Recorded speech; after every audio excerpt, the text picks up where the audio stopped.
Hello and welcome to GMBN Tech. Today I'm going to be servicing this rear shock, or an air can service as it's often known. Now Fox recommend this every 100 hours, so this is a 100-hour service. I would say most shocks need this on an annual basis. Now it is a 5-minute job for a confident or an experienced mechanic. But if this is your first time, then check out the link in the description below, where Doddy goes into a bit more detail about how to do this and why. But if you want a refresher or a quick run through, then stick with me.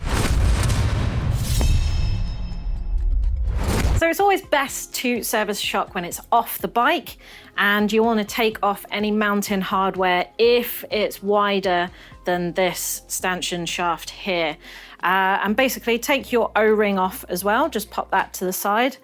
And we're going to put all of our dials to open, so open on this compression dial here, and the rebound should be all the way around to fast. And do take note of those clicks if you want to put them back when you put it back on your bike. So next up, you need to release all of the air from your shock. This is a matter of safety. You absolutely cannot open a shock without taking all of the air out first. I will always use a shock pump to begin with, because releasing the air slowly is better for the shock, so you don't get any air accidentally trapped in any way you don't want it. So make sure you've got a reading on the shock pump and release the air. And most of the time you need to do a half press to let air release. So after I've taken the shock pump off, I'll always use a fingernail or even a tool just to press in that valve, just to double make sure there's absolutely no air in there whatsoever. And then you're ready to open it. Now, unless you see a silver circlip on your shock, then pretty much all of these shocks are a twist off fashion. So when you're looking down at the main body, it's a anti-clockwise lefty-loosey fashion.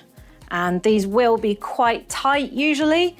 So what you can do is either put it in a vise at the top and turn it, or you can get a tool like this and put it through just to get a little more leverage. And so this is going anti-clockwise. There we go. And that's open. And you can slide this all the way down and take it off. So I tend to put my gloves on when I'm about to work with the shock, and it's all covered in oil. And as I said, I tend to use a cloth to clean it up because I keep on top of my services and I just want to refresh the oil. If you open it up and you find that your oil is really black or there's dirt in there, then possibly there's something wrong with some of your seals, but also you might want to clean that properly so it doesn't damage the internals. Now, if you want to play with any volume spacers, then now's the time to do it, seeing as it's open. I'm happy with just this one here. And then you just want to refresh the oil. So do check the manufacturer's spec on your shock. Mine says 5 cc's of float fluid. So I'm just going to pop a dot or two on the seals and then just use my finger to work that around. And you're basically just lubricating the seals and making sure everything moves nicely.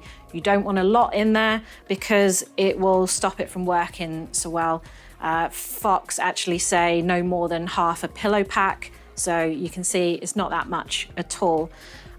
Rock shocks tend to use grease as well, so do check what's supposed to go in and how much. Do the same on the seals in the air can too.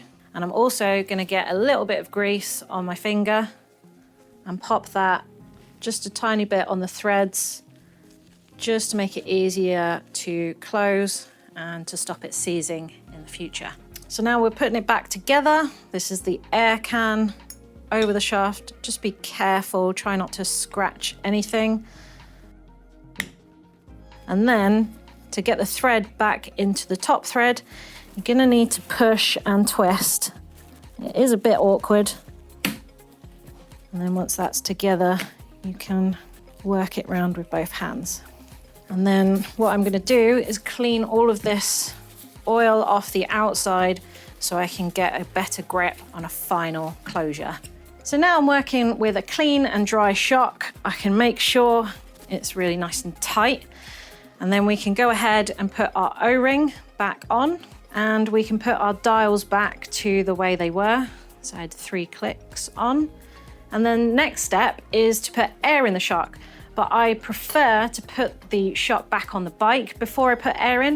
A couple of reasons, just so you can get the mounting hardware back on and get the eyelets lined up back in the bike. And also, so when you put the air back in, you can cycle it through its travel as you inflate it, which equalizes the positive and negative chambers.